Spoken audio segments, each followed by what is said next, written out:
In our religion, there are two fundamental responsibilities that every human being owes. There's a responsibility we owe to Allah, and there's a responsibility or a set of responsibilities we owe to other people. That starts with your own family, different members of your family, and then beyond that to your neighbor, and beyond that to humanity at large. It's actually much easier to talk about what we owe Allah, because what we owe Allah is very clear, simple, and Allah Azza wa Jalla is always just and fair, so at least one side there's no possibility of unfairness, and that's Allah. And so when the expectations are given from Him, then there is absolutely no argument or ambiguity or lack of clarity.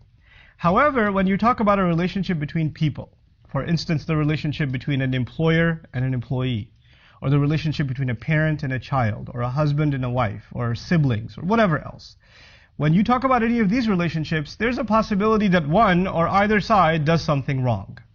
The thing is, though, that these are very important, and these are things that we're going to be asked about before when we stand in front of Allah. Our relationship with Allah, when you fix that relationship, it creates a sense of responsibility to all your other relationships. In other words, what I'm trying to say is if you are very good to Allah, but very bad to your parents, that actually means you're still very bad to Allah. Allah Azza wa Jalla has given you responsibilities to your parents, to your spouse, to your children, to your brother, to your sister, to humanity, and if you don't fulfill those, then you have disregarded what Allah gave, responsibility Allah gave you. Right? So we have to actually fulfill those rights and those obligations to the best of our ability as well.